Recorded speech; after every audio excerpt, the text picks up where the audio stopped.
I call to order the February 2019 legislative session of Media Borough Council. Please stand and join me in a salute to our flag. I pledge allegiance to the flag of the United States of America and to the republic for which it stands, one nation, under God, indivisible, with liberty and justice for all. Please remain standing. I request a moment of silence for the passing of a longtime member of our community and a longtime borough employee, Bobby Murray.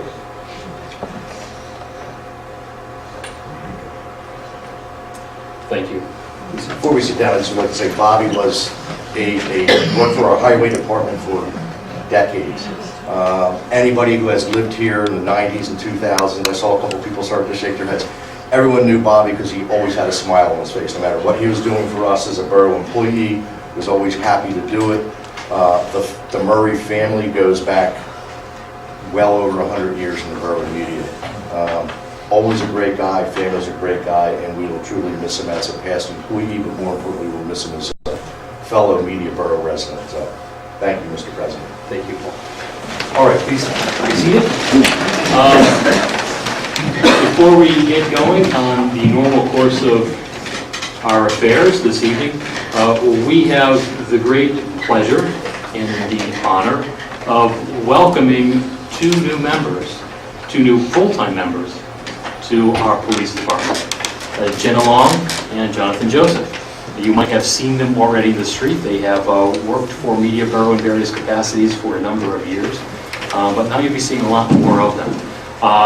We have the chief here tonight as well as the mayor. They usually conduct these events. There is a ceremonial aspect to this, and so gentlemen, please take it away.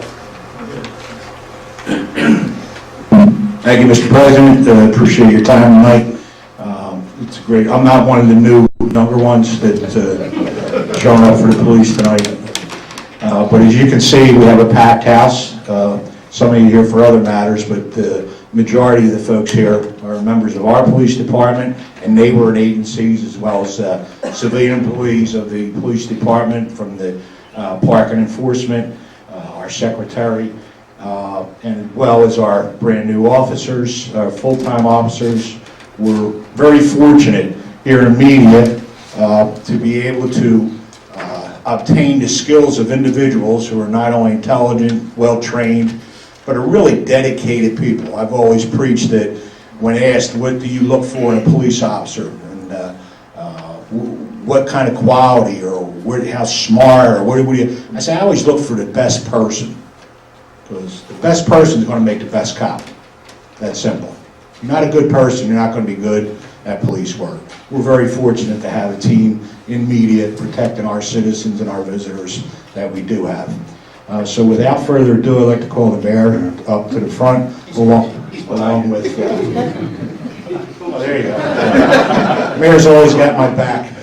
Yeah, I'd like to call up our new full-time officers, Officer Jenna Long, Officer Jonathan Joseph, to the forefront, and bring with you your Bible holders, please, family members, etc. Mayor, you're in the middle by the microphone. Then you're going to have to move in and have parents hold the Bible. Brian.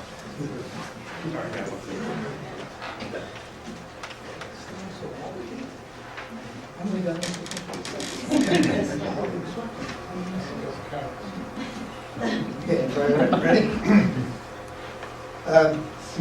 Repeat after me. I, say your name, I, Jonathan Joseph, do upon solemn oath, do upon solemn oath, according to law, according to law, declare and say declare and say that I will support that I will support the Constitution the Constitution of the United States of the United States and the Constitution and the Constitution of the Commonwealth of the Commonwealth of Pennsylvania, of Pennsylvania, and that I will faithfully and that I will faithfully and impartially and impartially perform the duties perform the duties of police officer of police officer for the Borough Media for the Borough Media with fidelity. with fidelity.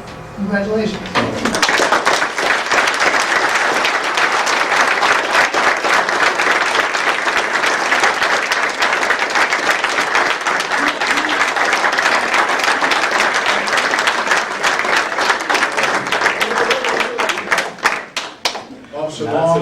Officer Long would like to address the audience. I just want to thank my family, my friends, and coworkers and old coworkers for being here for this moment. And here's to 25 years with the Borough Department. Thank you.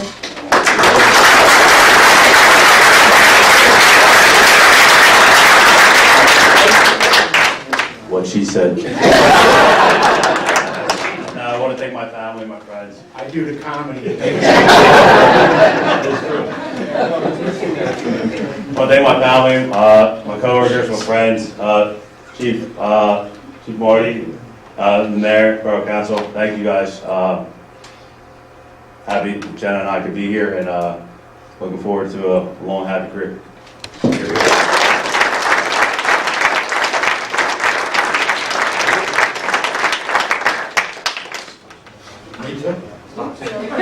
And you too.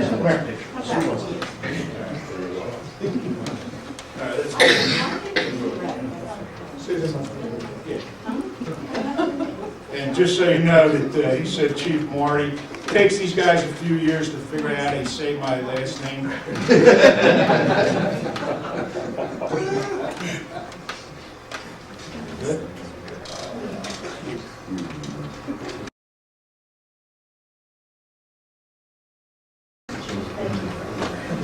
Thank you, ladies. Thank you, Mr. gentlemen. President and council members and audience, thank you for allowing us the opportunity to have these two sworn in front of you this evening. God bless you all.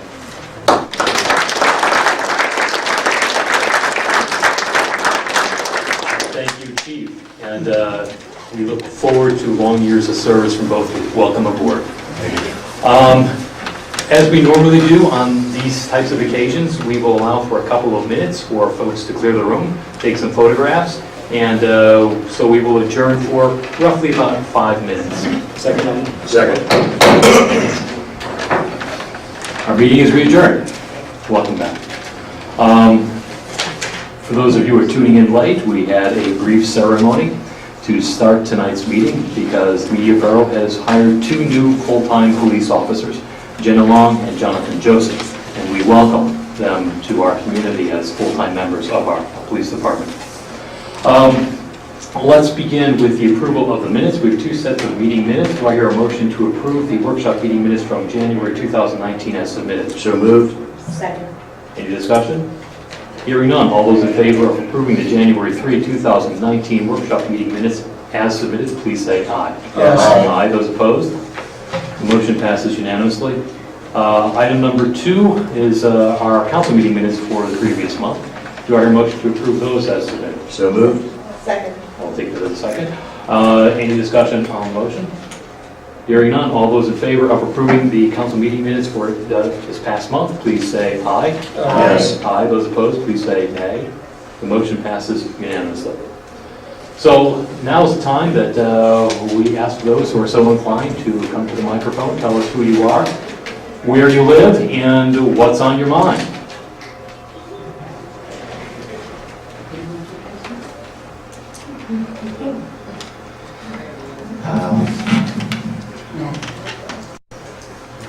I'll do it. Tell me that. Here with Zubair. My name is Jane Valdez-Pena. I know most of you, and I live at 314 South Jackson Street in Media. I also work locally, but in Wallingford, for the Community Arts Center, and I'm sure many of you are familiar with that. I am here today to tell you all about an event that's coming up in September, and ask you to get it on your calendars and in your mind. It is going to be the first annual Delco Arts Week. And how did this come about, you may ask? It's a result of a lot of meetings over a lot of years. Back 10 years ago, some of you were colleagues on council with Debbie Kroll. We started meeting in her office when she was a board member of the Media Arts Council. And we started meeting a bunch of local organizations, the ballet, the symphonies, the theaters, the art centers, in response to some legislative proposals in Harrisburg that would have been not very beneficial for us. Thankfully, those things never happened, but we realized at the time that getting together monthly was a great idea to share best practices, to network, to work on behalf of the arts and culture sector in Delaware County. So, fast forward up till this summer, and actually last year, we've had a couple of events with community leaders and open to people to come and hear about and see what's going on in the arts community in Delaware County.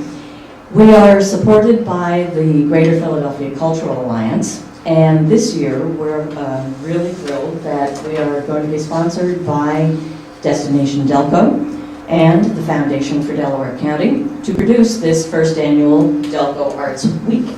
I have a handout that maybe Zubair will give you that just talks about the date and also gives you some brief economic impact data for the arts in Delaware County. I'm not going to go into all of that, but what we wanted to do was to let you know about it. There is a website that is becoming more robust by the day, delcoarts.org. There will be an interactive map showing events, exhibits, workshops, performances, etc. that will be going on during this week of September 21st to 28th, 2019. And people will be able to find out about all kinds of things going on right here that they may not have known about before.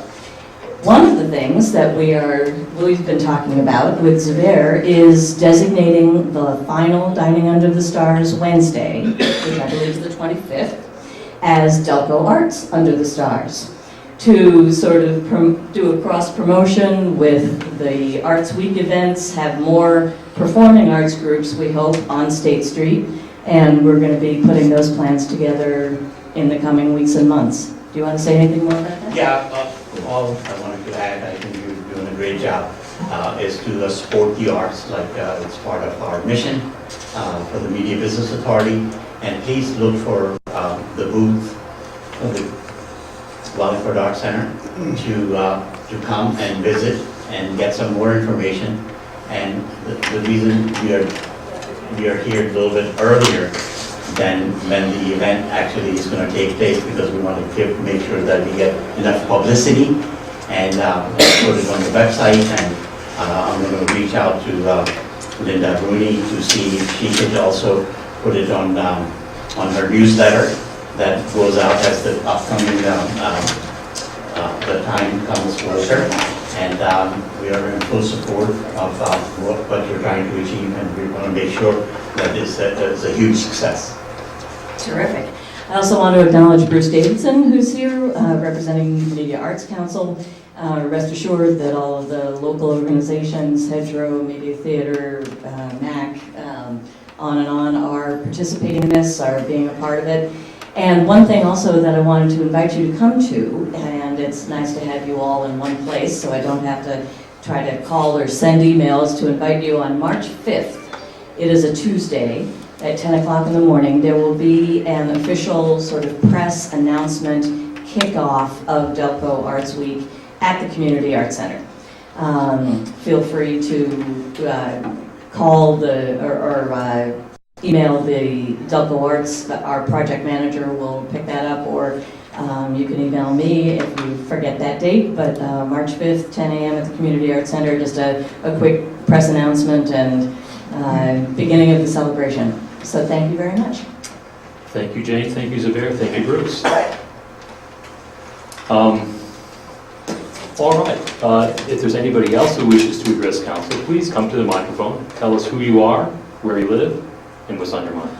Michael Straw, 499 West Jefferson Street, apartment 507. Welcome, Mr. Straw. Thank you. I had a couple of questions. Sure. The first thing I had was the fact that the agenda for this meeting was not on the website at all, and I find that to be a little bit of an issue, because there are some great things on the agenda that are going to be addressed tonight, such as possibly the 3rd Street Bridge, and I'm just wondering why it wasn't on the agenda, like on the website, and if you can get some clarification on that. Sure.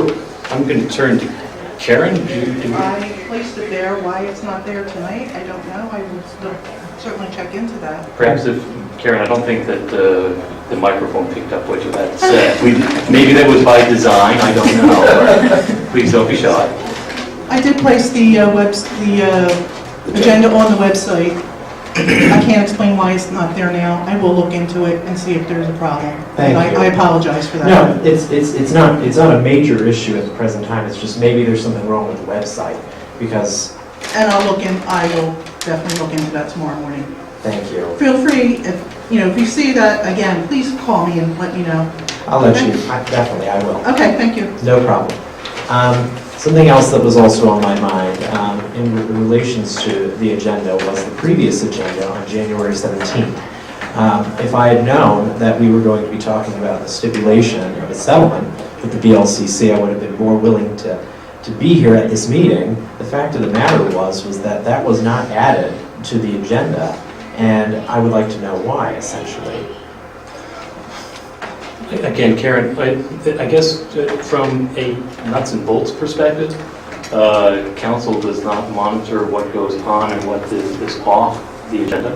Oftentimes, I don't see the agenda until the day before the meeting.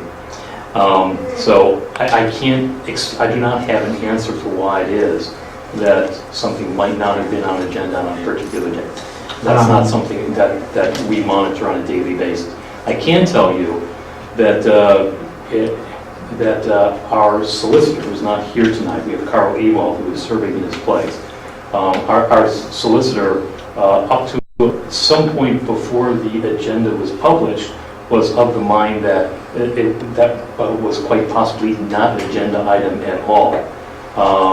But he's not here tonight to explain why that is. But that's the best I can offer you. I can only tell you that council we do not control what's on an agenda from the standpoint of looking at it and saying this should be on, this should be on. But how was that communicated, though, since that was essentially something that was agreed to in a meeting regarding executive session? Therefore, the individuals in the executive session would have had to let somebody know in administration to put that on the agenda.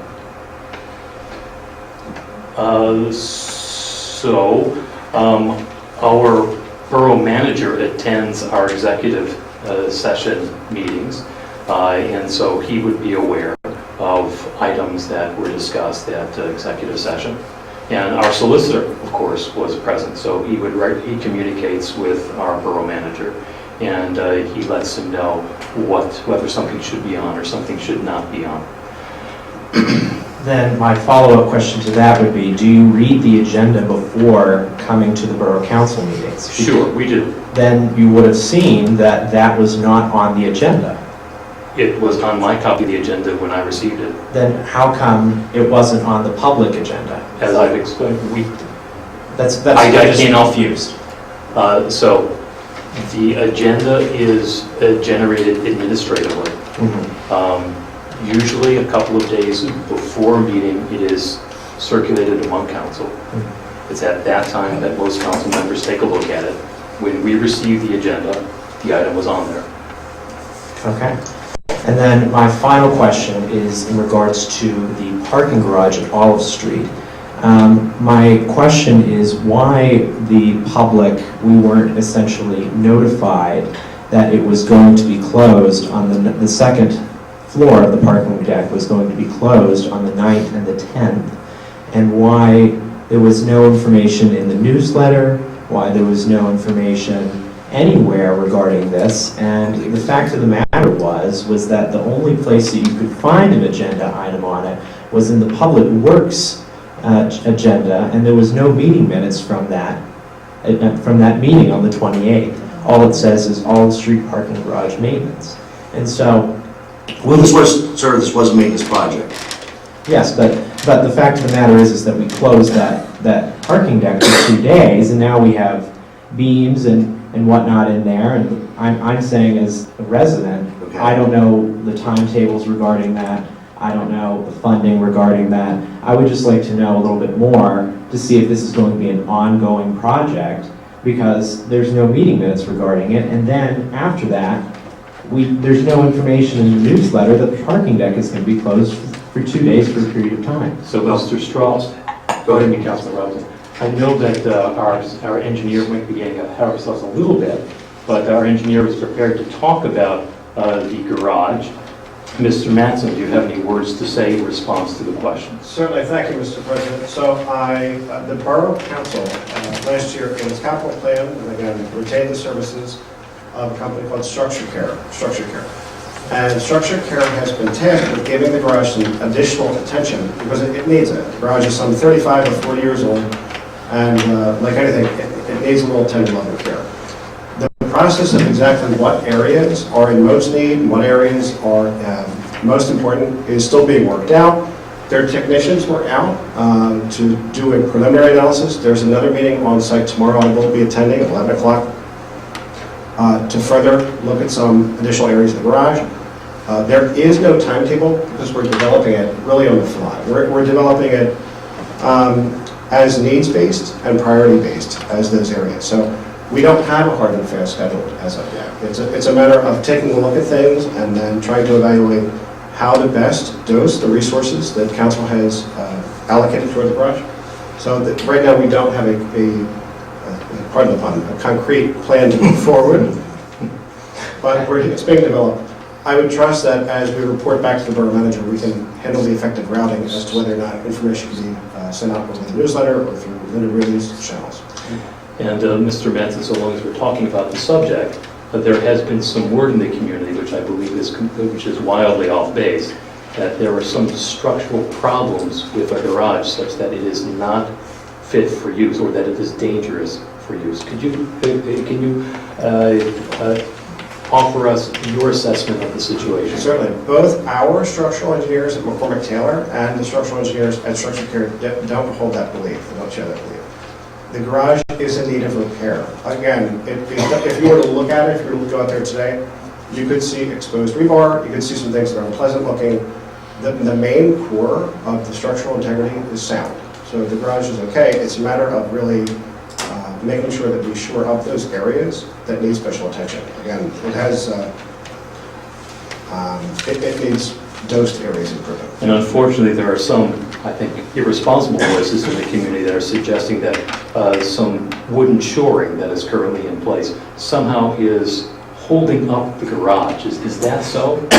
No, I'm not going to say whether or not it's so. My belief is that it is there primarily to add support to those areas that, again, if you were to see the visual, they were compromised. But that shoring isn't even necessary, not in my opinion. Again, not in the opinion when I talked to our engineers back at the office. It's not even necessary. It was simply as a very prophylactic and precautionary move as a safety measure. That's it. It's not holding up anything. It's not under a lot of strain. You could probably, I don't want to say that, but you could probably remove it. I wouldn't because someone put it there, but it'll be evaluated in closer detail tomorrow. Thank you, Mr. Mattson. Mr. Straw, do you have any other questions for us this evening? Nothing other than I would recommend the next time that the borough would like to essentially close down any of its public utilities or any of the public structures, that we get some information ahead of time out there to essentially let them know that, the second floor of the parking deck is going to be closed, so that way residents know, okay, we're not going to drive up to the parking deck perhaps because it might be too crowded with only 2 floors open. It might also be that the business owners could then talk to everybody, let people know ahead of time, hey, there's going to be less parking. We already have less parking in Media Borough, so I think it's important that we get the message out. Those are good points. The MBA was advised, and they did get the word out among business owners.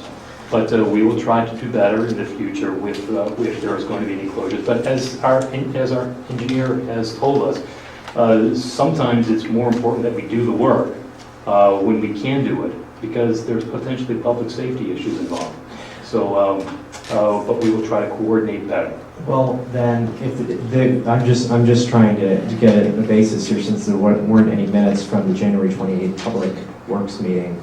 So, was that decided in the 28th meeting? We don't have minutes. We don't. There are no minutes in from committee public meetings. You need to take. There's no minutes in committee meetings. Okay, then my question was then essentially, was anybody here at the Public Works meeting? I was. The Public Works meeting is not held here. Well, it's not held here. It's held in the Borough complex. Yes, but still, was anybody at the meeting? Yes. And so my question then is, was the decision to look into repairs and renovations that the parking garage made in that meeting. Yes. So if that, Let me finish. okay. There was discussion with regards to having maintenance done to the garage. A date was not set until we had the engineers review, excuse me, and take a look at what would need to be done. At that point, with historical data, it was determined the best time that would, for us, would be to close it during a weekend when there was less impact, due to the fact that our county courthouse is no longer, or county parking garage is no longer there, and therefore you're correct. Monday through Friday, parking is at a premium. All information reflected that the parking garage over the weekends are, in this time of year, are about 40% filled. So there was more than adequate room for parking of anybody that wanted to come in, and so the decision was made to get the company in at this time of year when there's less traffic, less need for parking, and to take care of and start the maintenance.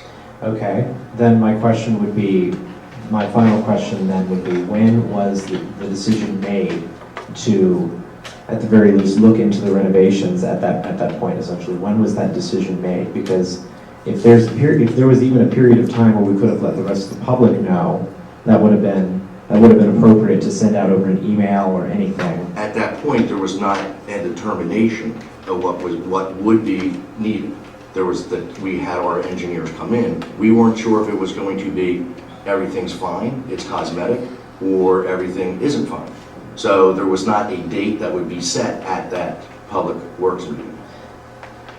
So, but what I'm trying to say is essentially, I'm sorry if I'm not being essentially clear, but what I'm saying is, when was it decided by the engineers that there needed to be some shoring up, essentially?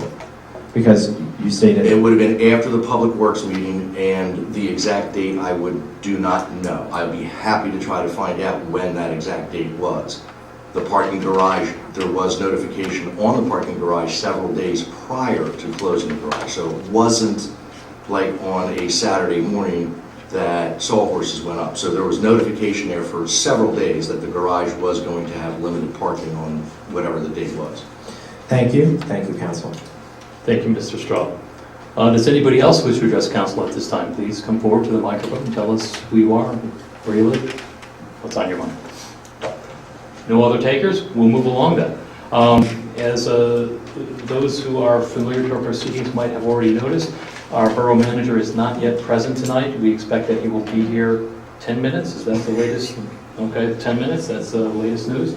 And as I mentioned before, Bob Scott, who is usually here as our solicitor, cannot be here tonight. So Carl Ewald, who has stood in for him before, is here tonight. Again, welcome, Carl. All right, so let's move along to the engineer's report. Mr. Mattson, you've already said some words this evening. Do you have more words for us? I just do. It's really a word of caution. I've spent a lot of time in the field in the last couple of weeks. And again, looking at different areas of the borough that are in need of repair, construction. I've worked with a number of different crews, Aqua, Pico, been doing a lot of maintenance. And I really cannot emphasize that when residents or visitors are driving through these areas, please slow down. If you see flaggers, if you see construction crews, you know, they're out there risking life and limb. It is much more dangerous to be a construction worker, an employee of any of those groups, than it is to be a police officer. There are more construction-related roadway deaths than police elected. Please slow down, stop texting, stop looking at your phone, and pay attention. Thanks. Here, here. That concludes my report, Mr. Chairman. Thank you. Thank you, Mr. Mattson, for your relatively impassioned and appropriate words tonight. Solicitor's report, Mr. Ewald. Mr. Scott did ask something additional. All right. Thank you, Mr. Ewald. Does anybody have any questions for Carl Ewald? Hearing none, we'll move on to the mayor's report. Mr. Mayor. Yes, during the month of January, the department handled a total of 652 complaints. And we did have one accident that I do want to bring to your attention. And this was during the month of January. And attached is a report, and I don't want to read the full report, but it says, this past Friday afternoon, detailing an incident where a teenage girl was struck by a vehicle on Providence Road between Front and 3rd Streets. Witnesses stated that the victim darted into the traffic without looking and ran directly into the side of the vehicle, which was northbound on Providence Road. She went to the hospital, she went to a couple of hospitals. She's recovering, but it looks to me like it's going to be a long recovery. And she's 14 years old. So hopefully that's letting people know that, and I don't know if that made the newspaper, Susan, or not, but it's an eye-opener for people that just don't look both ways, that are always in a hurry to be somewhere. So that's why I wanted to bring up that one issue. I'm not telling you what to write, Susan. Just thought, just say it, you know. All right, thank you. That's it. All right, the mayor has spoken his words for the evening. Does anybody have any questions or comments for the mayor? Bob, Mr. Mayor, I agree with you. I mean, I do think that at some point we do need to take some sort of an action, and we've talked about it before, but some sort of an education, because so often the rationale of it's always the person driving the vehicle's fault. I think we need to really get a better handle of what is pedestrian responsibility and what is vehicular responsibility, because I'm starting to encounter that very often myself, that people have grown accustomed that they can just continue to walk, and they're crossing at red lights when they shouldn't be. They're crossing when cars are halfway through an intersection. So it would be great if we sat down and put something together that we could get out to people to better educate them as far as, you know, what both driver responsibilities are as well as pedestrian responsibilities. So one of the biggest problems in this town is people darting out like on State Street in between cars, Exactly. and Hollow Street in between cars, and you only have like 3 feet before the car's coming by you, and it's tough to look back and forth. So Exactly. just more awareness on that. Okay. All right, we'll move along to the council committee reports. We will begin, as our usual, from my right to my left with Councilman Robinson, Property, Public Works, and Fire. Good evening, everybody. I've got a relatively long agenda for once, but I will try to get through it relatively quick, so we might be able to get back on schedule. First is, on my agenda is Pennsylvania Department of General Services road salt purchase. This is basically a housekeeping matter every year. Believe it or not, about this time of year, we start to put in our order for the 2019-2020 snow season. And this is through CoStars, which is a Pennsylvania requirement or organization that we do not have to go out to bid. The state basically goes out to bid for everybody. So right now, we'll be, I'd make a motion that we authorize our solicitor and our manager to enter in whatever requirements and agreements for our co-stars for a total of, not necessarily having to purchase it all, but a total of 600 tons of salt for the 2019-20 year. Motion's been made. Is there a second on the motion? Second. There is. Is there discussion on the motion? Hearing no call for question, all those in favor of approving the agreement for approving the borough to conduct or begin investigating and entering into agreement to purchase the amount of road salt that was specified by Councilman Robinson. I believe it was 600 tons. 600 tons. Please say aye. Yes. Aye. Those opposed, please say nay. The motion passes unanimously. Next on my agenda is Resolution 2019-13. It's application for county aid. Many of us may know it as our liquid fuels funds. These are funds that initially come from our gasoline tax, goes to the state. The state then divvies those funds up to the counties. Then the counties have the authorization and responsibility to divvy the funds up to the individual municipalities. We put in a request each year. We don't necessarily get it each year, but in order to get it, you got to ask for it. So I'll make a motion. We pass Resolution 2019-13 to request $25,000 to be used for milling and resurfacing of various borough streets. That is the form of a motion.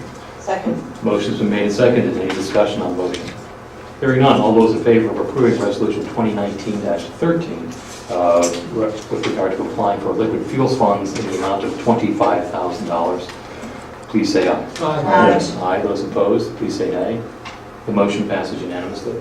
Next on my agenda is I'd like to make a motion that we authorize our engineer, borough manager, and director of highway to advertise the 2019 road resurfacing resurfacing. If residents are interested, it either has been or will be by next week. The roads that we're going to be looking at paving for 29 will be posted to our website.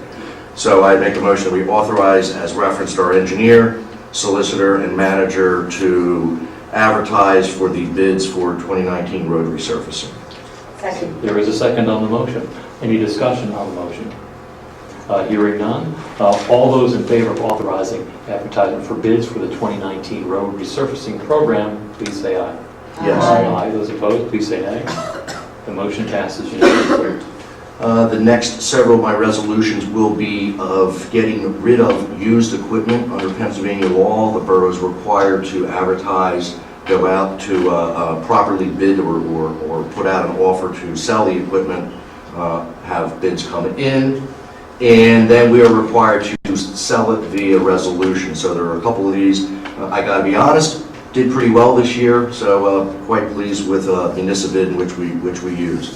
First one is Resolution 2019-14, and that is for a 2001 Ford F-550 dump truck with spreader and plow. I am happy to say that high bid was $8,000, so I'll make a motion we approve Resolution 2019-14. Is there a second on the motion? Second. There is. Any discussion on the motion? Hearing none. All those in favor of approving Resolution 2019-14 with regard to the sale of a 2001 Ford F-550 for the amount of $8,000, please say aye. Aye. Aye. Those opposed, please say nay. The motion passes unanimously. Next is Resolution 2019-15. It is for the sale of a 2006 Ford F-550 with spreader and plow. High bid was $11,380. I make a motion we accept this, and that is in the form of a motion. Second. There is a second on the motion. Is there discussion on the motion? I didn't get the whole amount. 11,000 what? 380. $11,380. Any other discussion or questions concerning the motion? I'll call the question. All those in favor of approving Resolution 2019-15, which effectively will allow the borough to sell a 2006 Ford F-550 with spreader and plow for the amount of $11,380, please say aye.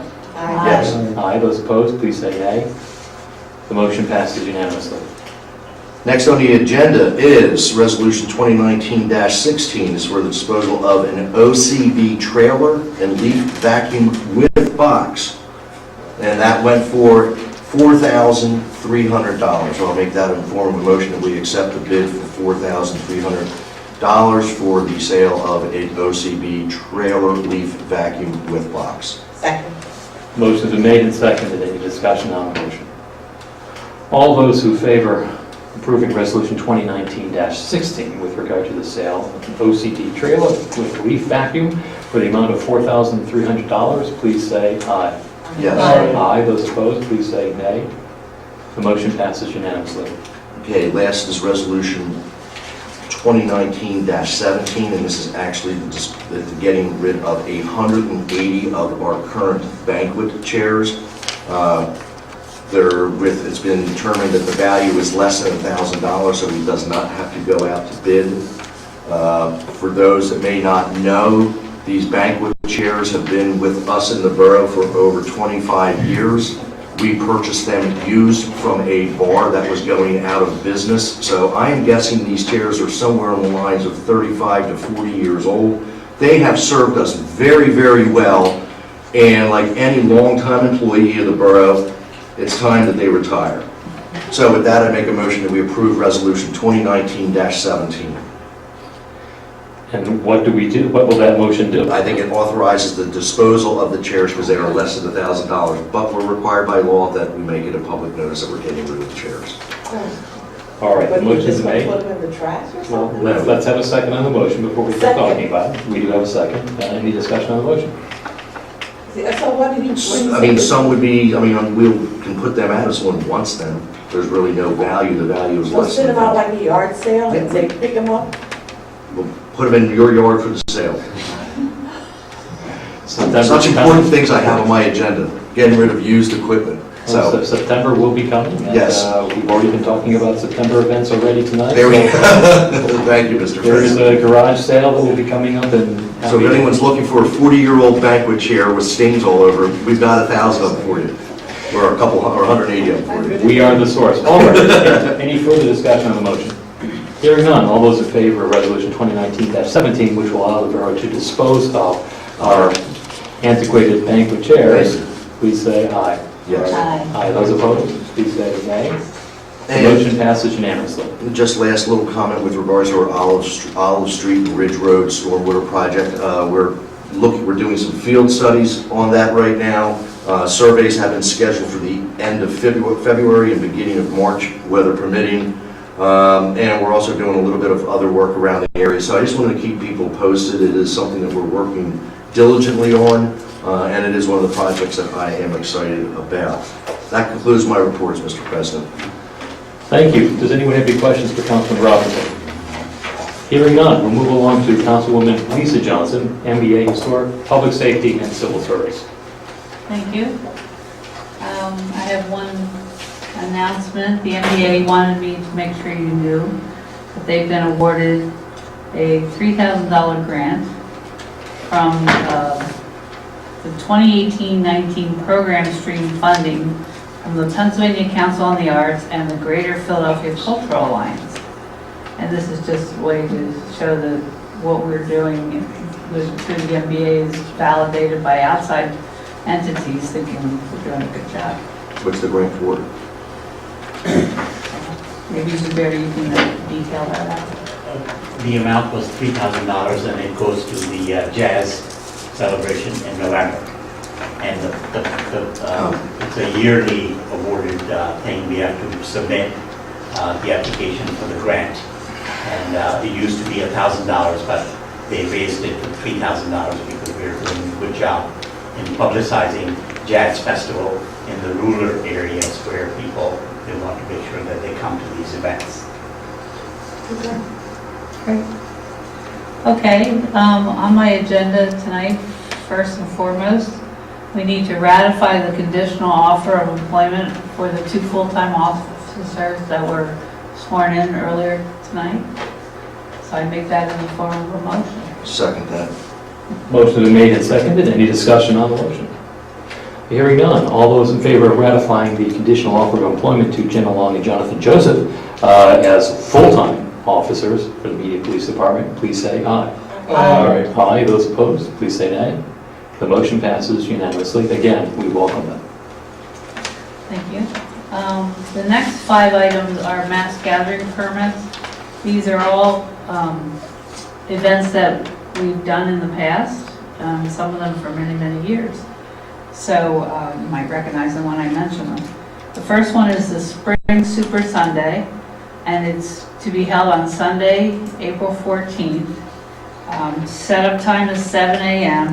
The event start time is 9 a.m. The event stop time is 4 p.m. and breakdown finish is 5 p.m.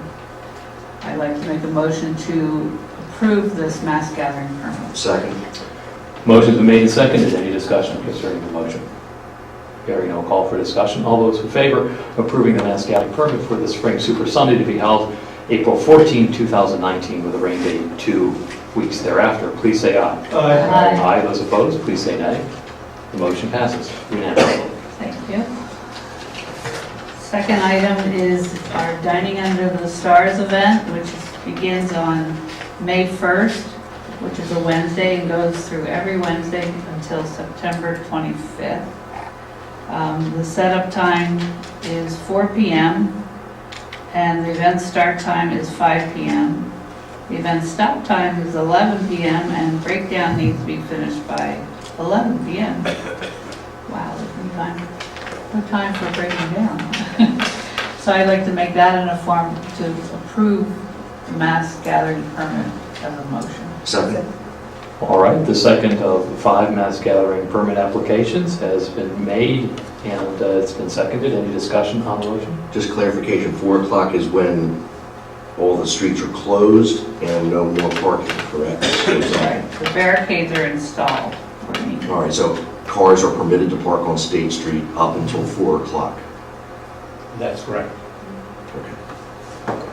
The answer from the executive director of the NBA is that that is correct. Okay, thank you. All right, and we have not yet voted. Any other discussion or questions concerning the motion?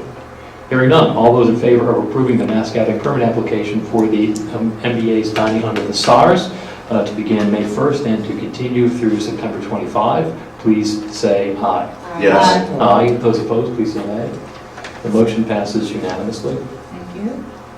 The fourth item on the agenda is the mass gathering permit for the C&D Brewing Company's Media's Brandywine Valley Craft Brewers Festival. Holy cow. That's on Saturday, May 4th. Setup time is 7 a.m., 11 a.m. setup time in the street. The event start time is 1 p.m. The event stop time is 5 p.m. and the breakdown time finish is 7 p.m. I'd like to make a motion to approve the mass gathering permit. Second? Motion is made and seconded. Is there any discussion on the motion? So the setup time is what time? It starts at 7 a.m., but 11 a.m. in the streets. And for clarification, it's the parking lot that closes at 7 o'clock, not the street. You know, and then the parking lot would be back open, is the last to be opened at 7, but the street is literally 1 o'clock to 4 o'clock, 1 o'clock to 5 o'clock. Right. All right, any other questions or comments? Hearing none, all those in favor of, well, I'll make one condition, if I may. In the past, we have requested that they pay close attention to amplified music, and I believe Councilman Robinson has volunteered. I don't know what the source of his willingness to volunteer for the Craft Brew Festival was, but I think that you've taken it upon yourself to talk to them and make sure that they're aware of that. It is a function that started to provide proceeds to the Media and Youth Center. To date, I believe it's provided over $250,000. I'm proud to say that it was when I was president of the Youth Center. So yes, I'll make sure the owners of Iron Hill keep the volume, at least so you can't hear it at Brian's house. Yeah, it's an excellent event, but my Sharona loses magic after a while. All right, so all those who favor approving the mass gathering permit application for this year's Brewers Festival to be held May 4th, please say aye. Yes. Aye. Those opposed, please say nay. The motion passes unanimously. Thank you. The next one is Media's Arts and Crafts Show, which is on Sunday, June 9th, the rain date of the 16th. The setup time is 7 a.m. The event start time is 9 a.m. The event stop time is 4 p.m. and breakdown time finish is 5 p.m. So I make a motion to approve the mass gathering permit for this Second. event. Motion has been made and seconded. Is there any discussion on the motion? Hearing none, all those in favor of approving the mass gathering permit application for this year's Arts and Crafts Show to be held on June 16, 2019, please say aye. Aye. Aye. Those opposed, please say nay. The motion passes unanimously. Thank you. And the last mass gathering permit for tonight is the Media Open Streets for 2019. This is the second year of this event. So we did have it last year, it was quite successful, and they'd like to do it again. The date is September 28th, and the rain date is October 5th. So the setup time is 9 a.m., the event start time is 10 a.m., the event stop time is 3 p.m., the breakdown time finish is 3:30 p.m. And this year's, if you recall, if you went to the event or heard about the event last year, the closed streets are a little bit altered this year. It's going to be a shorter walk. Instead of starting up at the top near 5 Points, it's going to start at 5th and Jackson instead of further up. 5th and Jackson, and it goes down to Point Providence Park. So the point here I want to make, though, is they had requested no mass gathering permit fee and the use of the Borough logo and Linda Rooney services for the newsletter and social media to announce the event and give updates. Also, the EAC, which is the sponsor of this event, requested that the fees for police and public works overtime be waived. So, I'd like to make a motion to approve this mass gathering permit for Media Open Streets and not charge them a fee for the mass gathering permit or the use of the logo or Linda Rooney services, but I do think that they should pay for the police and public works overtime. So that's my motion. Is there a second on the motion? I'll second that for discussion. I think that I agree with the councilwoman, but I just want to have some clarity on what Linda's requirements are. I mean, if it's just dropping an email here or there, but I don't, just the way it's kind of written, it's like.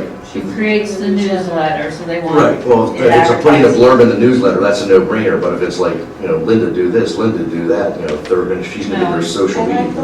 I thought that you were going to move it to, oh, that it was Well, going to be let me answer this question first. Okay, I'm cool. Um, I'm good. I mean, if it's just simple, if it's Yeah, just simple, just Linda's putting blurbs in the newsletter and doing some social media. perfect. Okay, Councilwoman Robinson is satisfied, Councilwoman Dixon? I thought it was going to be moved to 4th in Jackson, not 5th, because that's only one block from where they were before. And No, they were. it was 6 that So, blocked off my street. so, Okay.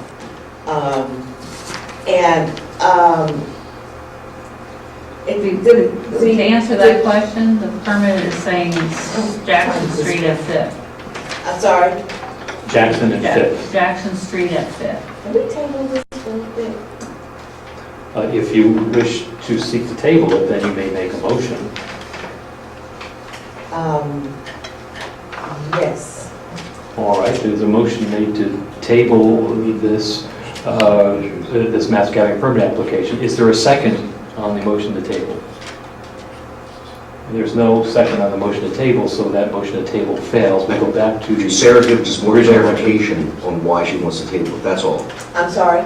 Could you provide greater clarification for your rationale to table? Well, that's why I want to table it, because I'm not sure of what the whole structure of the open streets will be. I mean, what you're looking, because I know you were discussing, I shouldn't say that, I thought you were discussing other changes. I keep doing this because I'm trying to show the map. All right, I mean, what they're looking at, for the record, the map in which reflects is Jackson Street at 5th to 3rd Street, west on 3rd Street, all the way down to, it hits West Street, and then West Street down to the main entrance into Glen Providence Park. So Which it's is the same. Jackson and 5th, 3rd Street heading west to West Street, then West Street to the main entrance of Glen Providence Park. Which is the same as last year, except it doesn't start as far up on Jackson. right, I think last year we went to 7th Street. We went up It to, was close to Oakmont. right, up to Oakmont. So what's the concern?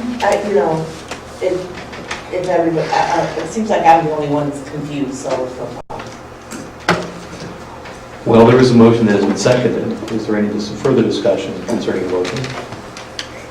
Hearing none, I will call the question. All those in favor of approving the mass gathering permit application for the Media Open Streets event, this will be the second year, please say aye. Yes. Aye. Those opposed, please say nay. Okay. The motion passes 6-1. Councilwoman Dixon with the sole nay vote. And just to be clear, we've approved no mass gathering permit fee, right? And we do approve them using the borough logo, Linda's services, and however being charged for the police and public works overtime that they'll use. Is what we Correct. Thank you. All right, those are the mass gathering permits for tonight. There is a resolution 2019-18 to appoint David Kroll to the NBA Media Business Authority Board. And David wrote a letter of interest expressing that he'd like to join as a resident member. He's been in media for over 26 years and is interested in contributing to the business community in any way he can help. So I make a motion to approve David Kroll to the MBA Board. Second, Motion's been made and seconded. Any discussion on the motion? his term, is he taking an existing term or is he taking a brand new term? It's new, so I think it's 3 years. 3 years. 3 years. That's 3 years as of January of 2019. All right, unless there's any other call for question? Here we go. The term of, here's the actual resolution. The term of said appointment shall commence on February 21, today, Today, 2019, and shall expire on December 31st, 2021.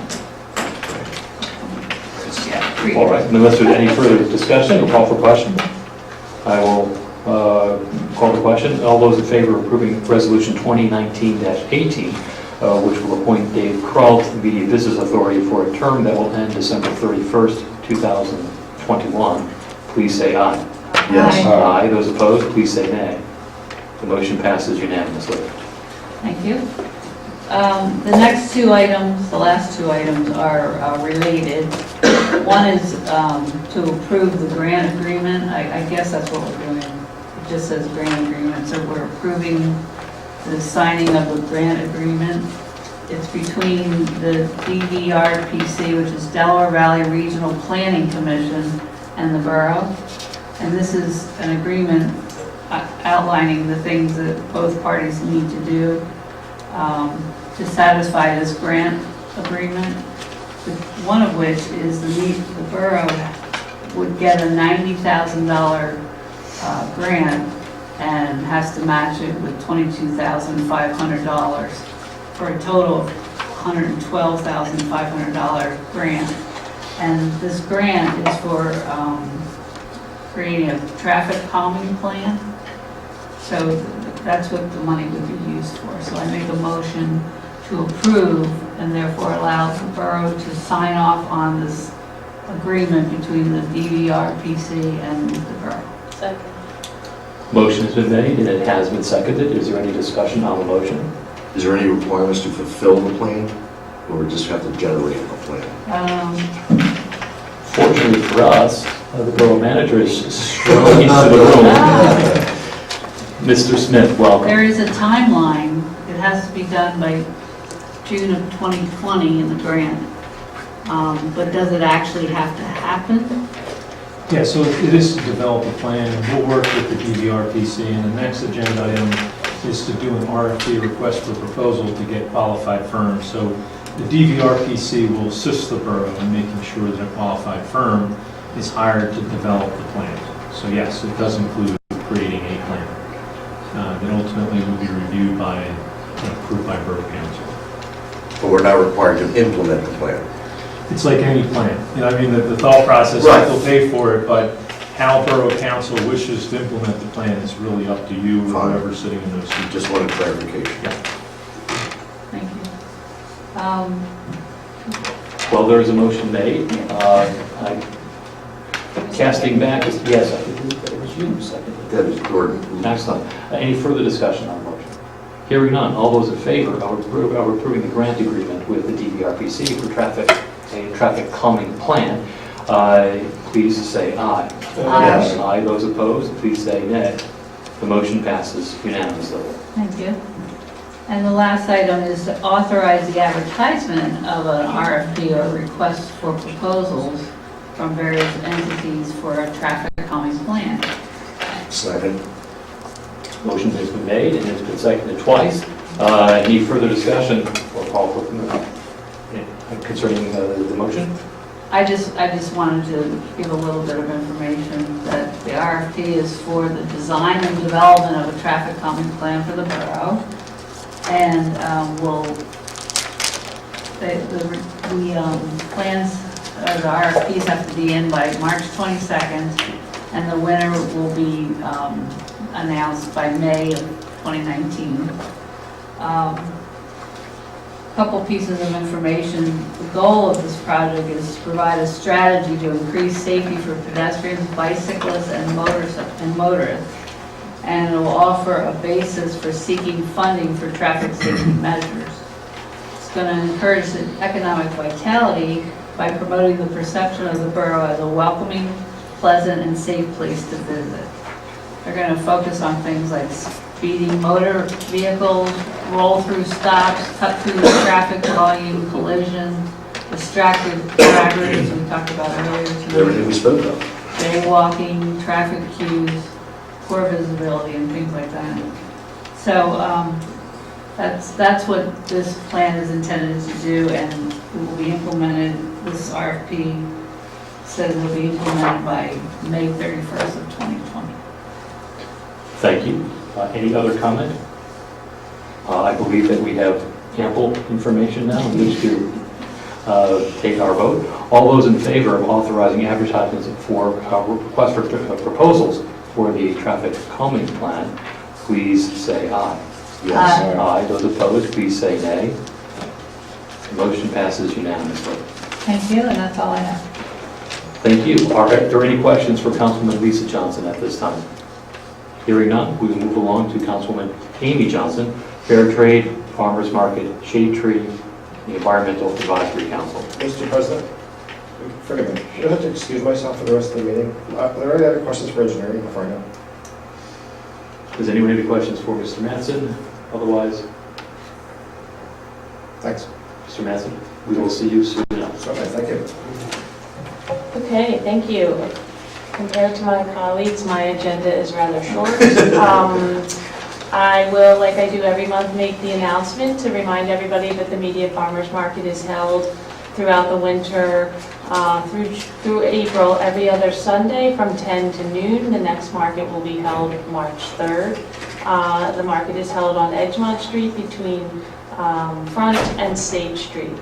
And then, as always, especially at this time of year with ice and snow and weather, please keep an eye out for any fallen branches or hazardous trees, and alert our Borough staff. You can call Jeff Smith or email, who will then let our Public Works know, as well as our EAC. As well as our Shade Tree Commission.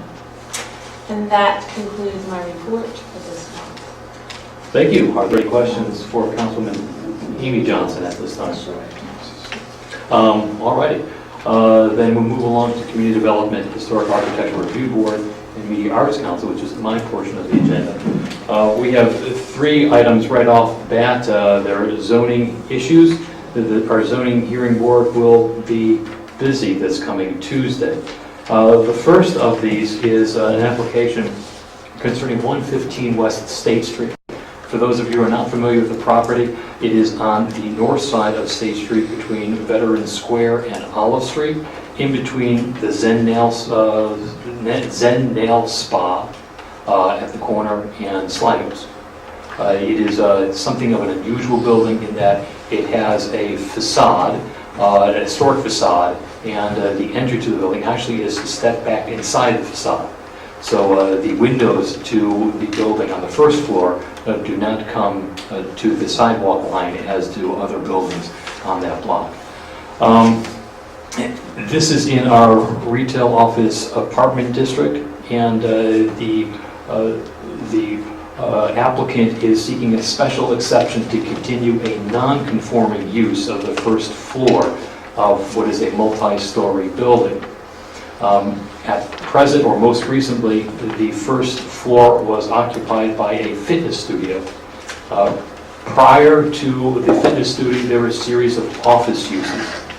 The current contemplated use is for office. It is a healthcare finance company, as I understand it. They are seeking to use the first floor as office. The Planning Commission heard their application, and they voted 6-0 to recommend that council not oppose the requested variance. A part of their thought process to this is that unlike many other buildings that front on State Street. This one does not have windows directly onto State Street, so the historic concern that we've had is that we have a lively, bright, vibrant storefronts that make the State Street look attractive. That concern is somewhat mitigated here because of the setback. So as I understand it, our role here is to decide whether or not to send our solicitor to oppose this request. I agree with the Planning Commission that this really doesn't implicate any health, safety, or welfare concerns, and it appears to be in keeping with the long-time previous uses. So I'm not going to make a motion on this tonight. If somebody else wishes to make a motion that we send our solicitor there to oppose, now is the time, but we have an informal 5-second rule for someone to make such a motion. Question? Yes. Did the applicant at 115 West State Street, I'm curious what they did to try to bring the property into compliance? What did they work to try to get a retail? Did they work to get something else in it? Or is it just, gee, we want to have an office? I have great concerns that this is the slippery slope, that by starting to, allow this office back in here, is this going to be the just because it's stepped back 3 feet from the original facade of the Snowden's hardware store. If they have exhausted all tries to have something that is compliant, then I can see where they're coming from. But right now, it seems like there's no hardship, that they're just basically flipping, a workout area now for an office. So that was not a line of inquiry that was made at the Planning Commission. This is not a hardship issue because it's special exception. It is not a variance. The test is different. It is it looks like a 6-part test. The first test is whether or not the applicant can show that the non-conforming use cannot be reasonably changed to a conforming use. The Planning Commission was persuaded that because of the ground floor configuration, this is very unlikely to be a retail space because it just doesn't face out onto State Street. It's set back. The other elements that the planning that is part of the test concerns whether or not the new proposed use will generate more traffic and congestion. According to our code enforcement officer, that appears not to be so. Whether the new the application will increase parking in the area. Again, our code enforcement officer does not believe that's so. Whether the new application will increase noise, dust, fumes, vapors, gases, heat, odor, glare, vibration, whether it will increase outdoor storage, whether it will increase sanitary sewage disposal. Clearly, that's not the case. Okay, no, it's just, I just don't think the attempt was to bring it back into compliance. All right, does anyone wish to make a motion that we send our solicitor to oppose? Then we move on. The second zoning issue involves 413 South Avenue, and we have the homeowner present. Welcome, and thank you for sitting through this. You've sat through a number of meetings recently. My first council meeting, though. And you've been in the borough for how long? Too long. Too long. I think it's a matter of decades. You don't have to say exactly the number, but is it 3 decades are we talking? Plus, yeah. 3 plus. The owner of this is a residential property. It is on South Avenue. It is on the east side of South Avenue, as I recall. It is a modest cape. I think the owner of the house has referred to it as being aesthetically challenged. I don't know that I share that. It is a nice, modest Cape Cod. The owner of the property would like to put in a pergola, which is a fancy trellis, to allow vines to grow across it and someone to sit underneath it and enjoy a nice morning or an evening. The reason why it's here in front of us is because of the dimensions of the proposed pergola. The pergola is permitted to project a total of 12 feet away from the front of the building into the front yard. The proposed pergola, is permitted to project 6.7 feet. Otherwise, we wouldn't be here today. What is being requested is 12 feet, so it's 5.3 feet more of a projection than what is permitted under our code. The Planning Commission voted in favor of, or recommended that the council not oppose this requested variance, in large part because even with the addition of this pergola, the front line of the house will still be farther back from the street than most of the other houses in the neighborhood. In other words, even with the pergola, it will fit in very nicely with the existing structures. So I agree with the Planning Commission that the appropriate approach here is not to oppose the variance request, but if anybody else thinks otherwise, they have the opportunity now to make a motion to have our solicitor attend the zoning hearing board on Tuesday and oppose. Hearing none, we will not be sending our solicitor this coming Tuesday. One more meeting, Jack. Yeah, one more meeting. Almost at the finish line. Item number 3 is another variance request for 328 West 4th Street. 328 West 4th Street is on the south side of 4th Street in between Orange and Lemon Street. It's almost at the corner of Lemon and 4th Street. This is what I will call a remarkable property, and you'll soon understand why. If you were to stand in front of this property and try to look into it, you'd be confronted with something of a hill that rises from the sidewalk. And the first thing you will see is not a home. You will see a shed. There is a structure on this property. It sits all the way in the back of the property. It is a 2-story duplex. Very modest, it's very small.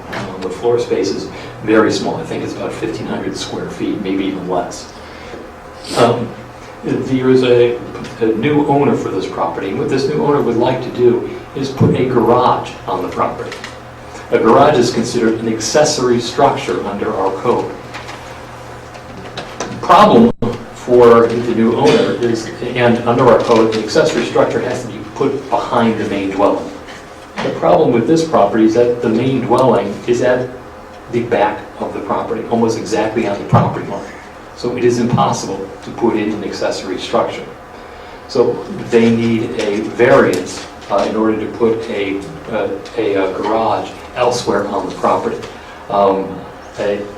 Councilman Robinson has used the word hardship this evening, and I think that when we first talked about this, this truly is a hardship. The second variance that is being requested for this property concerns that same garage. Under our code, a garage is permitted to be 14 feet high. The request here is for a 19-foot high garage, so 5 foot taller than what is permitted under the code. The argument for the additional height is this.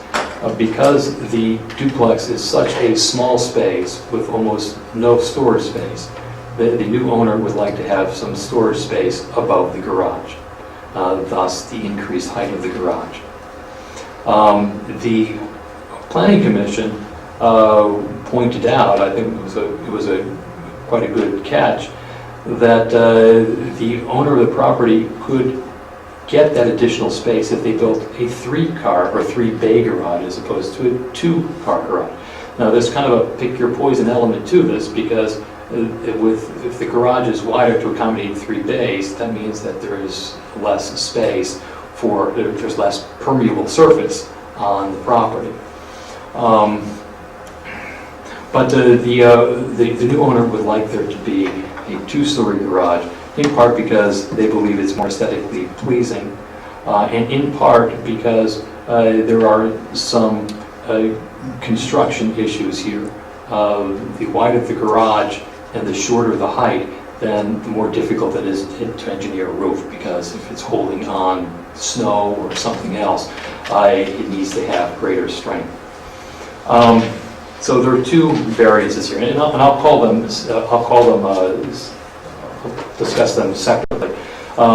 As to the request for a variance with regard to the placement of the garage, not behind the dwelling, but elsewhere on the property. Does anybody here wish to make a motion that we send our solicitor to oppose that variance request? I didn't think so. The second one might be a closer call. The Planning Commission voted unanimously that we not oppose either variance request. And I've thought about this quite a bit, and I've decided that I agree with them, and here's why. This garage will actually be in front of, or closer to the street than the dwelling structure. In other words, unlike many other accessory structures that are behind the house and you can't see them, you're going to see this. You'll see it more readily than you will see the dwelling, which is at the back of the property. A two-bay garage that is slightly taller, in my view, will be more aesthetically pleasing and would fit in better with the neighborhood than a three-bay garage, which begins to start looking like a shed structure, like an industrial shed structure. In short, I believe that a two-bay garage as being requested here, with 19 feet high, would fit in better with the neighborhood. So I am not going to make a motion that we send our solicitor to oppose, but if somebody else here wishes to make such a motion, now is the time to do so. I'd like to make a motion that we send our solicitor for several reasons. One, this will be somebody's front yard, but it's also going to be the side yards of surrounding neighbors. An accessory structure has different side yard or setback requirements than a dwelling, meaning that they can build a 19-foot structure 3 feet from one's property line. That could make a big difference. I think that what planning came up with is that the applicant can get what they want, the ability to have a two-car garage and additional storage without any need of a variance. And I think that's something that we need to take a look at. And it meets the impervious surface requirements of the borough, even with the three-story garage. So it's really, they're asking for this variance just because they would rather go up than out. We have a code for a reason. I have a garage that has a 14-foot roof, and I would not call my garage a shed. But I would also sit there and say that I'm comfortable in saying that my neighbors would not be as happy if they had a 19-foot building 3 feet from the property line as well. So I would encourage us that we do authorize our solicitor to attend this and oppose just that one height variance. Right. Motions. The motion has been made. It hasn't yet been seconded. Second. It has been seconded now. Any discussion concerning the motion? I have a technical question. I wish the engineer was still here, but maybe Carl, you know. Where do we measure the top? Where is the height? Is it at the peak of the roof or halfway up? It's at the peak of the You can't, I believe it's peak, is it not? I believe that's so. And I'm spacing off of It's not the roof garage as opposed to the... Speak of the devil, he's a peak. I think it's the peak. Mr. Scott. Just turn around and walk back out, Robert. This is a dramatic entry.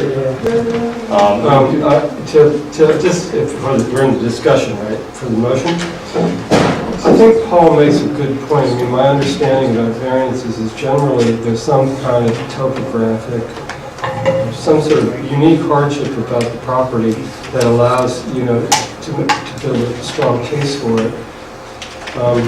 This one seems to be like they admit. They say it's a matter of convenience, and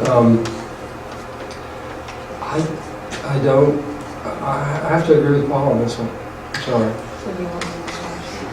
So I'll only call for this. I concede it is a close call. And there are good arguments on either side. I think... Okay, so the motion's been made and seconded. We've had discussion, so I'll call the question. All those in favor of sending our solicitor to oppose the variance for the garage to sit at 19 feet high? So a two-story garage at 19 foot high exceeding how many extra feet is that? 5 feet. 5 feet. at 328 West 4th Street, please say aye. Yes. If I think the question was that we were opposing? Yes. Okay. Sending the solicitor, that's the question. So please say aye. Aye. Aye. Okay, those opposed, please say nay. Nay. Nay. So that's 4 to 3. 4 to 3. So that's a week from tonight, is that correct? I believe it's, yeah, so it's a week from tonight, correct. I misspoke earlier when I said it was Tuesday, it is next Thursday.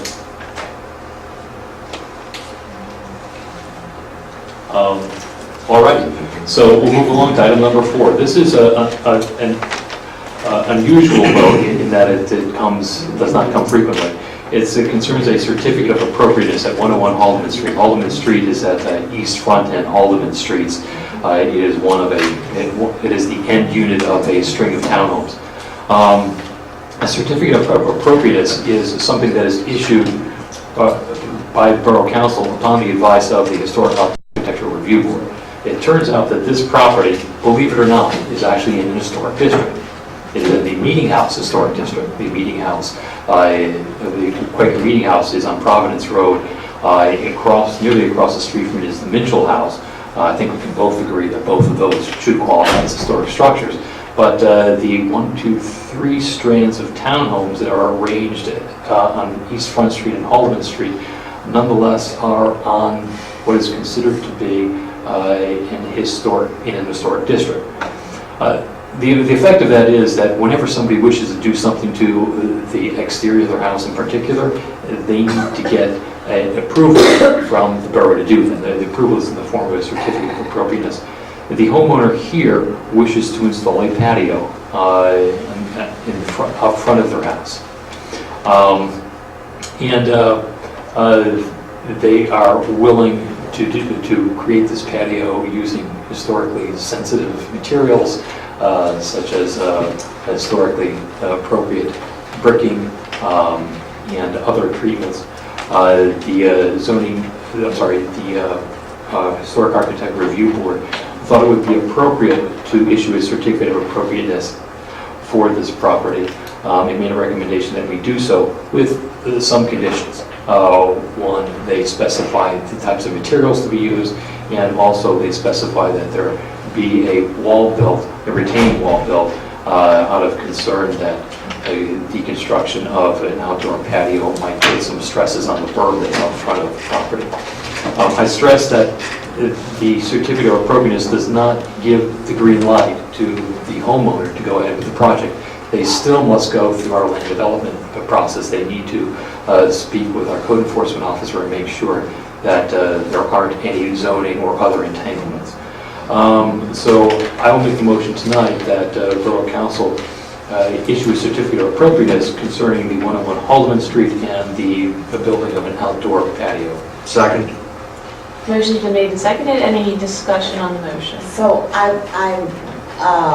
I just attended Tuesday a thing with Nancy Webster about the Underground Railroad, and there's a whole area up here at the Quakers is historic. And I'm sorry I wasn't thinking about this, or I would have been taking down more addresses and things. But are we sure that this is not something? So I can't say with absolute certainty, but I doubt that these townhomes would have been allowed to be built going back some 30 some odd years ago if there were that concern that there was an Underground Railroad remnants or some other historic significance. And it's fair to say that this patio will not in any way further disturb them if they already have been. You know, because the townhouse development would have thoroughly stirred all that up. And this is just a patio in a much newer development. Okay, I'll call the question. All those in favor? I have one. I don't know exactly how to express this, but it came up in the meeting, and I think Sarah's talking about this, that we weren't sure that this was an appropriate location for a historic district.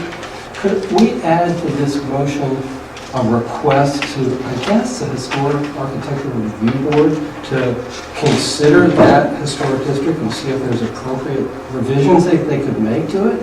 I mean, are they the people to do it?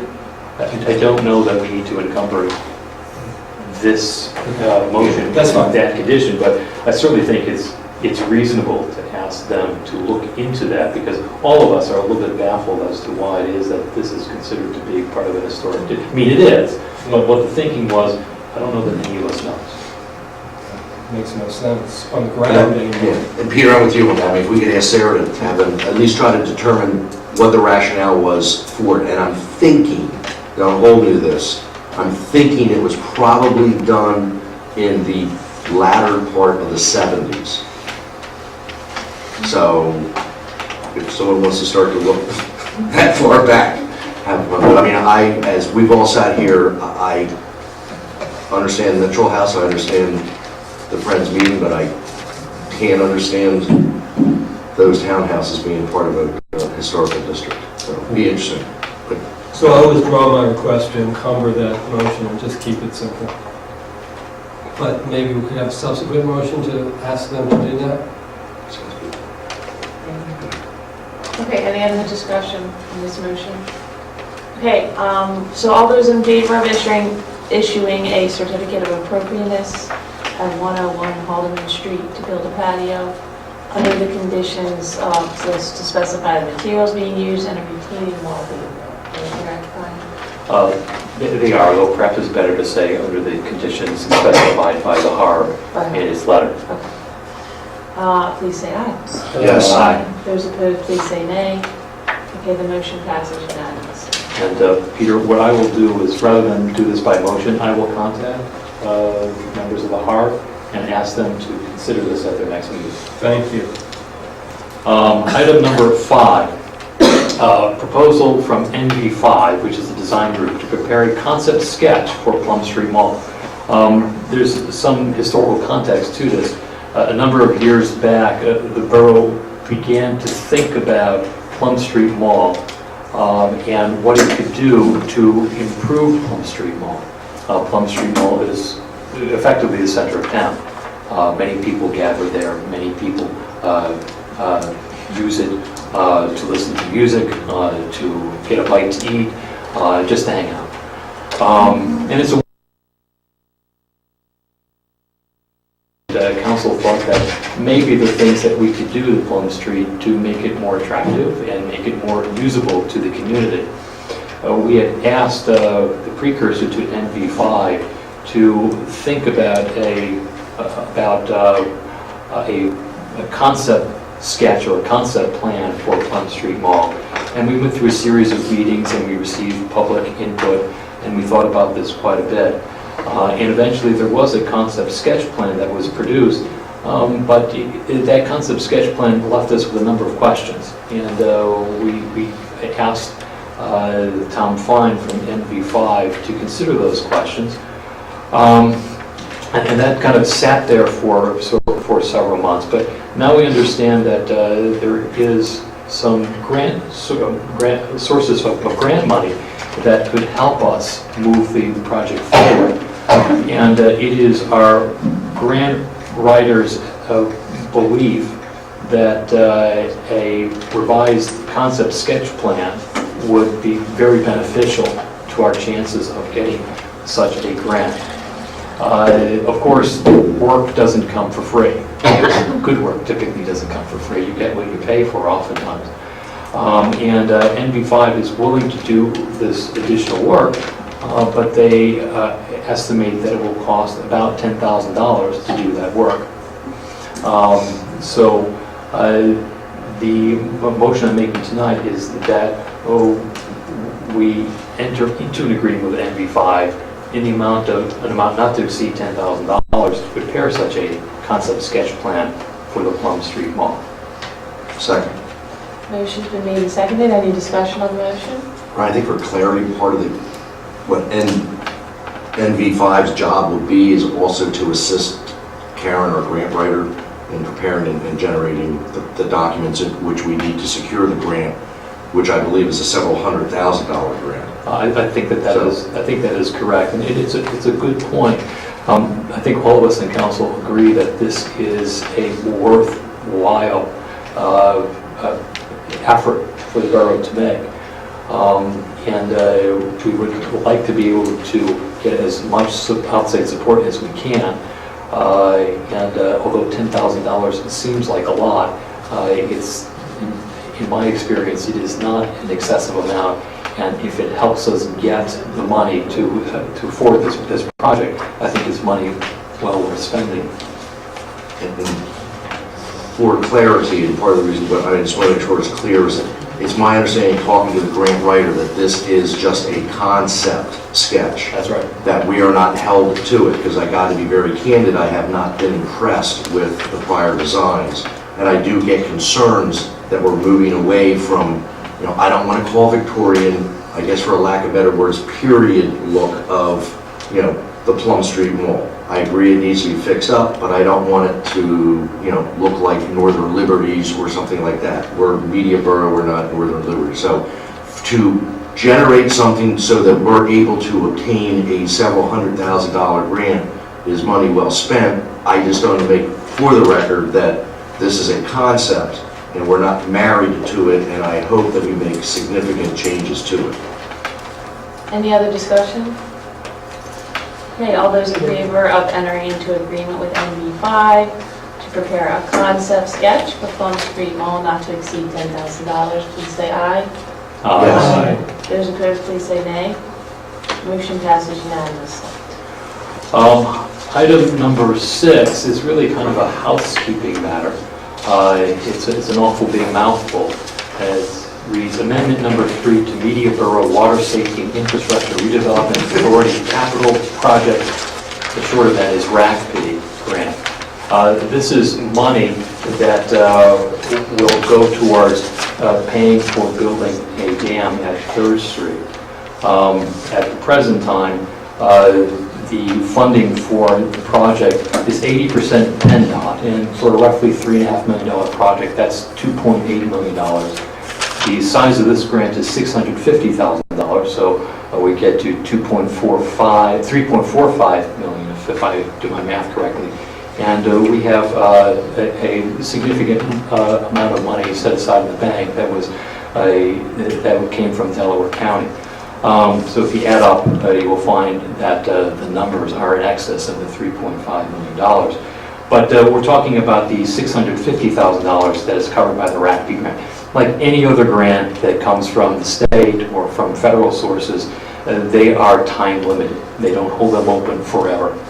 And so over the years, once we receive the RACP grant, once we reach the end of the period of the grant, we have requested extensions, and they have routinely been given. The same here. Mr. Smith, is this a one-year extension? It's a one-year extension that has already been granted. So we are seeking to amend the agreement that we have to build the dam to reflect the continuing RACP grant monies. So I make a motion. Second. This is basically housekeeping, and it's nice that we're getting another $650,000. Nice that we're keeping the $650,000 from the state, as we have for many years. So motion's been made and seconded. Any other discussion? All those in favor of approving amendment number 3 to Media Borough Water Safety and Infrastructure Redevelopment Authority Capital Project Grant, please say aye. Yes. Aye. Those opposed, please say nay.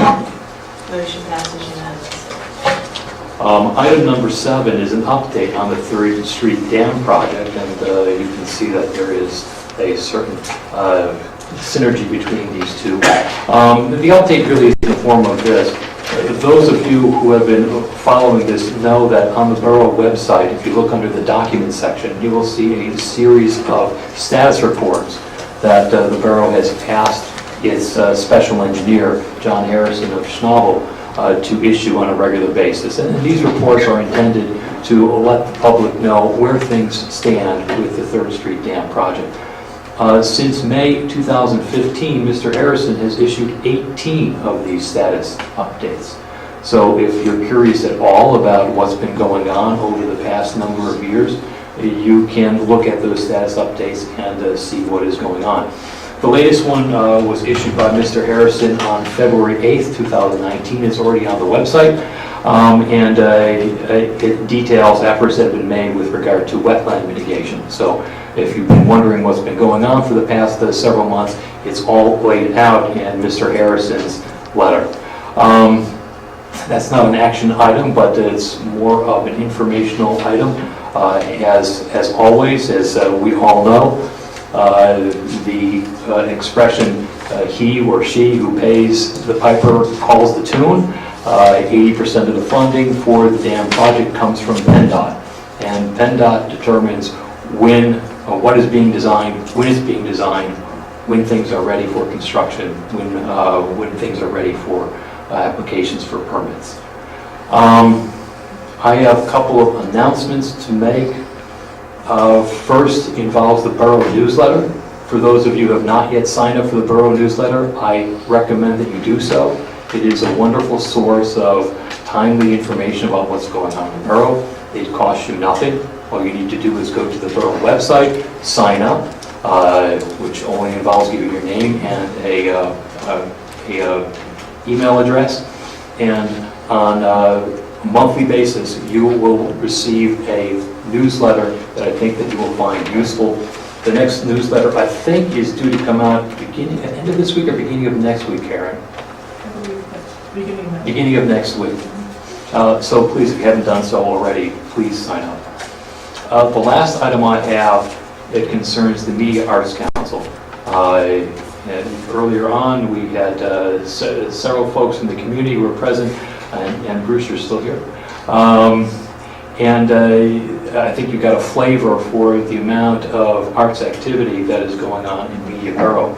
You don't have to go back too far in media, and you wouldn't have seen this level of activity. It just wasn't. Media had a reputation to deserve as a place where the sidewalks got rolled up at night.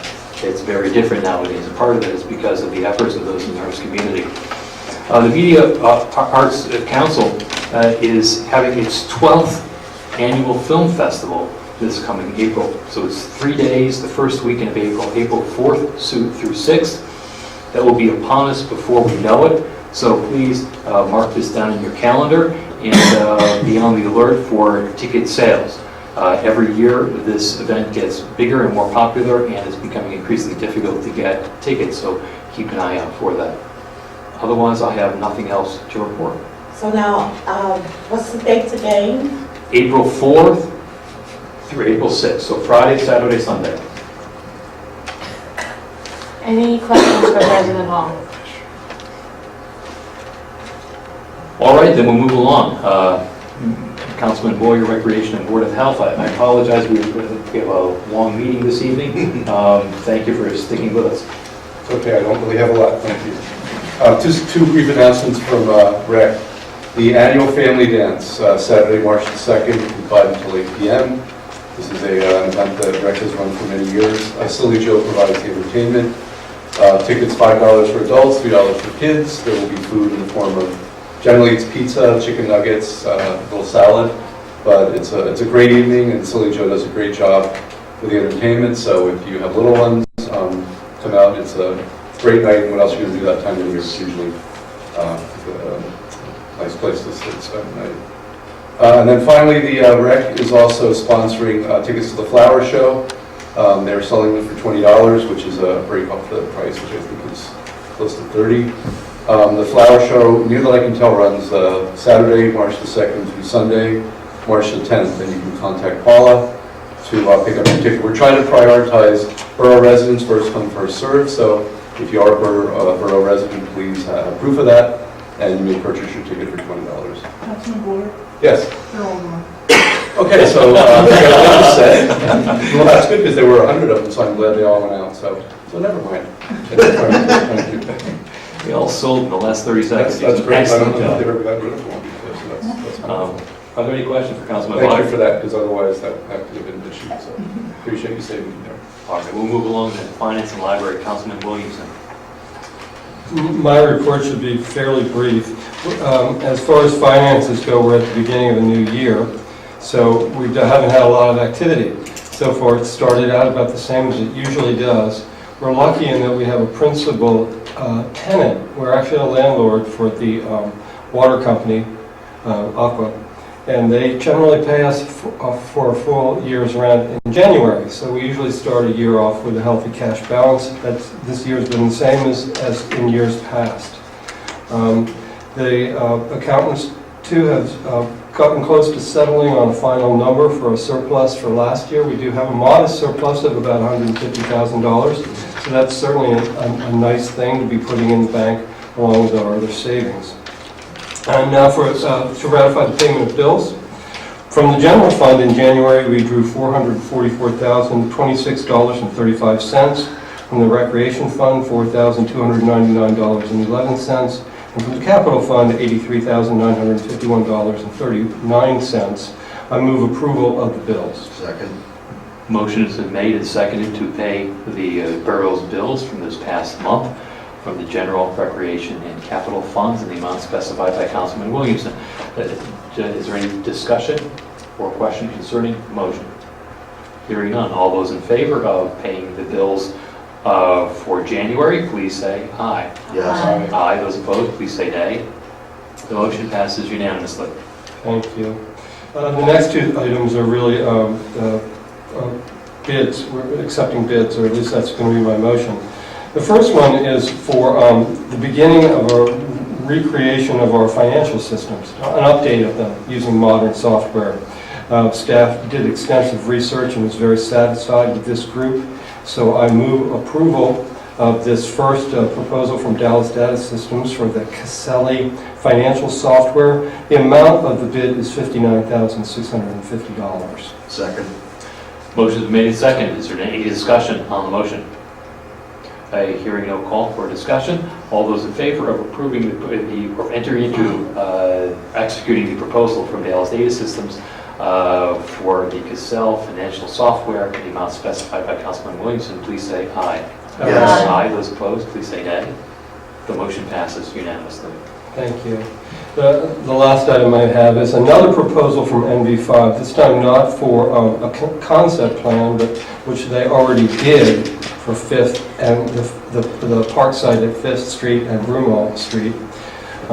In fact, they created a concept plan that was the basis for a grant application that our grant writer successfully made to the state of Pennsylvania for $200,000 toward the development of that park. So we would like to hire NV5 to finalize the design for the park and assist us in its construction, which, if everything works out, could be starting this fall. So that is, so that I make that in the form of a motion to approve their proposal. I think the quote was for $52,500 plus some additional reimbursable expenses. Second.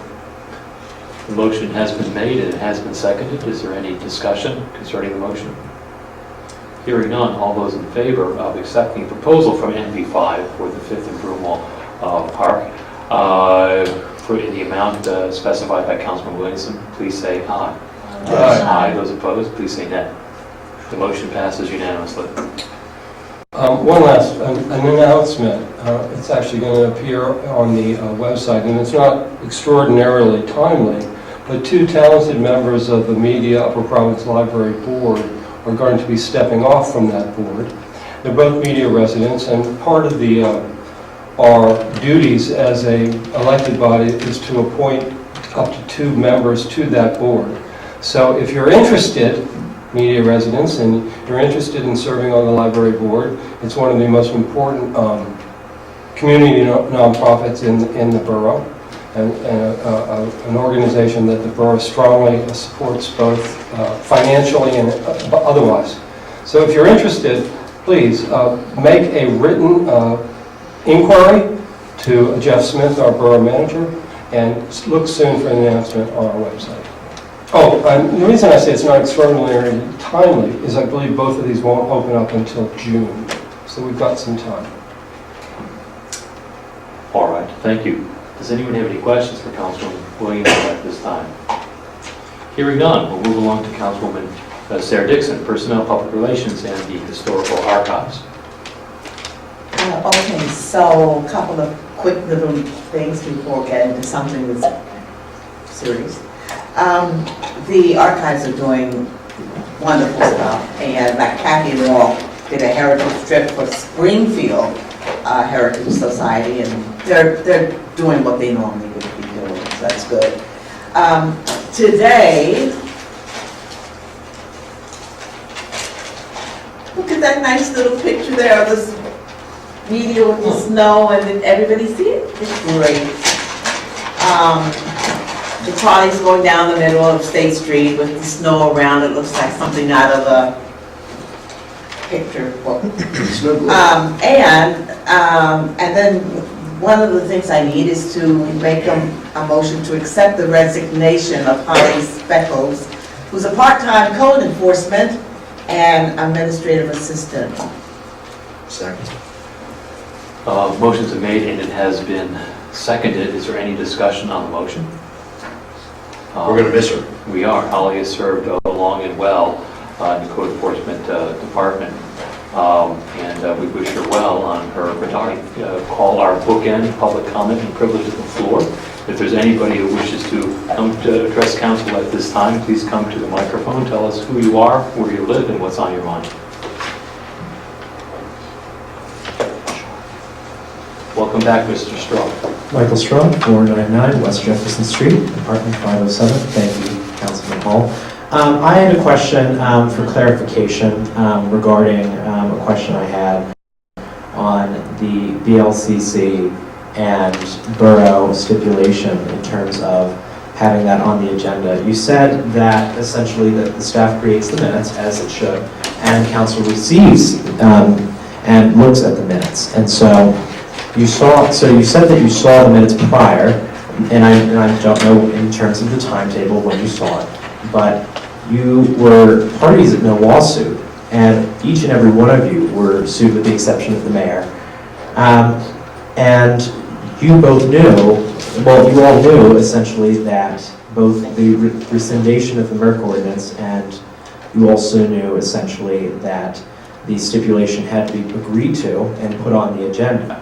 And so if you see that prior, why didn't you reach out to the administrative staff to tell them that it wasn't on the agenda? Because, you know, it's, the reason why I asked that also is, you know, it's to cover your butts as well, your parties to a lawsuit, if essentially the VLCC were to see that you didn't have that on the agenda. Wouldn't they say that you are only essentially before the meeting covering half of what they're asking you to do? No. So I think that we've covered this ground earlier today, and I think that what we have said is that at the time that council received the agenda, that was an agenda item. And I think that you're asking us, the premise of your question was that somehow we would have seen that this was not on the agenda at the time we saw it. When we received the agenda, it was on it. We now have our solicitor, Mr. Scott, here. Mr. Straw came earlier today and he had some questions about the agreement between Brumos Lake Country Club and the Borough that was discussed last month. And I think there was, as I recall, there was some question, a legal question that you raised as to whether or not this is something that was an agenda item. Am I correct in that? I'm not quite sure what you're asking, but I think where we're going here is that the agenda listed a motion to rescind the Merck ordinance, but not to approve the settlement stipulation. Is that the nature of your question? Correct. And in retrospect, it should have said both. And I was the one that suggested that that the agenda have rescind Merck ordinance. To me, that was kind of shorthand for approve the whole thing. It would have been better if it had said approve settlement stipulation and rescind Merck ordinance. But I used the shorthand, and that's why it said what it did. Thank you. Thank you. I do have another question. Sure. Has the Borough Council moved to essentially work on getting the dam permit put in?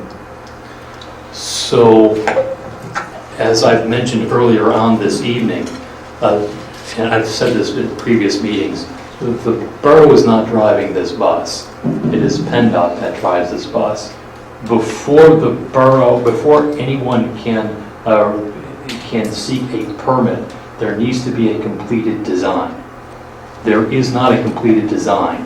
The timing of the design and what's in the design is controlled by PennDOT. It is not controlled by Borough Council. Yeah, PennDOT and the DEP, number one. I'm sorry. And DEP. And the DEP. I mean, that's DEP correct. receives a dam permit, but PennDOT's the funding source, and they have their own separate requirements. My final question is, and maybe Mr. Scott could give me the answer regarding this then, is the borough still being held in contempt of court regarding this issue of 3rd Street Bridge and dam? Is the borough still being held in contempt? No. Thank you. There is an order saying that the borough needs to proceed with designing the dam. The borough has done so. It does so when its engineer has been tasked with designing it. The engineer makes steady progress with it. We receive progress reports every 2 months or so. 3 months it works out to. And the progress is made. It is a long process to build a dam. It is a long approval process. There are many items that need to be accomplished that take time. An example, right now, there needs to be some wetlands mitigation. The borough currently is trying to locate an area where wetlands mitigation can occur. Until we do that, until we find some where the owner agrees to allow the borough to use that area for wetlands mitigation, that is an open item, and that permit cannot be applied for until that item is checked. That's just one example of many items. And if you choose to do so, you can look on the borough website and take a look at those, I believe it's 18 status updates, which I think you'll be impressed at the amount of work that has gone into this already. But as I've said before, the Borough Council is not driving this bus. We have told our engineer to work as closely as PennDOT wishes for him to work on the project and to do whatever it is that PennDOT asks him to do, or the DEP asks him to do, and to do it as quickly as possible. So we are waiting for the process to unfold. Thank you. You're welcome. Anybody else who wishes to address council at this time? There are no takers. It is my responsibility to advise that at the close of our regularly scheduled meeting, we will be meeting in executive session, and the subject matter is the potential litigation involving a property at 3rd and West Streets.